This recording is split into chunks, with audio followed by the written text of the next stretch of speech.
ಲೇ ಮುದೋಳ್ ನಾಯಿ ಮುಸುಡಿ ಮಗನ ತಿರುಗ್ ಬೆರ್ಕಿ ಹುಚ್ಚು ಬೇಡ ಹೊಟ್ಟಿಗೆ ಅನ್ನ ತಿಂತೇನ್ ರೈಸ್ ತಿಂತಿಲ್ಲ ಮುಷ್ಯ ಹಂಗ ಬೈದ್ರ ಸಾಕಾಗುದಿಲ್ಲ ಕೊಂಡುಗೊಳ್ಳಿ. ಏನ್ ಅರ್ಥ ಆಯ್ತು ಚಂದ್ರಪ್ಪ ನಿಂಗೆ? ನನ್ಗೆ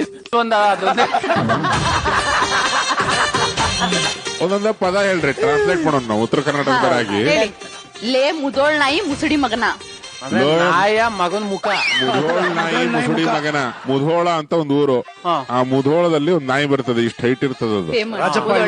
ಭಯಂಕರ ಫೇಮಸ್ ನಾಯಿ ಅದ. ಆ ಬ್ರೀಡೇ ಬಾರಿ ನಮ್ದು ಅಚ್ಚ ಕನ್ನಡ ಬ್ರೀಡ್ ಅದು. ಹೌಂಡ್ ಮುಖಾನು ಅಷ್ಟೇ ರಾವ್ ರಾವ್ ಇರುತ್ತೆ. ಆ ಮುಧೋಳ ನಾಯಿ ಮುಸುಡಿ ಮಗನ. ಮುಸುಡಿ ಮಗ, ಮುಸುಡಿಗೆ ಊಟರ ಮಗ ಸೇಮ್ ಅದ್ರ ಮಕ್ಕದ ಗತ್ಲೆ ಅದಿ ಅಂತ. ಆಮೇಲೆ ನೆಕ್ಸ್ಟ್ ಹೇಳ್ರಿ. ತಿರುಕ್ ಬೆರ್ಕಿ ಹುಚ್ಚು ಬಾಡ್ಯ. ತಿರ್ಕ್ ಬೆರ್ಕಿ ಹುಚ್ಚು ಭಾಡ್ಯ. ತಿರ್ಕ ಬೆರ್ಕಿ ಹುಚ್ಚು ಭಾಡ್ಯ. ಇಷ್ಟಲ್ಲಿ ಬರೀ ಬಾ ಅನ್ನೋದು ಅಷ್ಟೇ ಕೇಳಿಸ್ತೀನಿ. Okay next. ಹೊಟ್ಟಿಗೆ ಅನ್ನ ತಿಂತೇನ್ ರೈಸ್ ತಿಂತಿಲ್ಲ ಮುಷ್ಯ ಅಂದ್ರ ಹೊಟ್ಟಿಗೆ ಅನ್ನ ತಿಂತೇನ್ ಅದು ಬೇರೆ ವರ್ಡ್ ಐತ್ರಿ, ಅದಕ್ಕೆ ಮತ್ ರೈಸ್ ಅಂತ ಗೊತ್ತಾದ್ರಿ.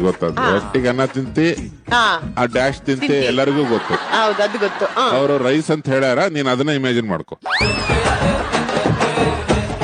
ಹಂಗ ಹೋಗಿಲ್ಲ, ಹಾಕೊಂಡ್ ಹೋಗಿಲ್ಲ, ಅದಂತೂ ಅರ್ಥ ಆಯ್ತಲ್ಲ. ಬಹಳ ಚಂದಿತ್ರಿ ಸೌದಿ ಅವರ. Thank you. Download ShareChat.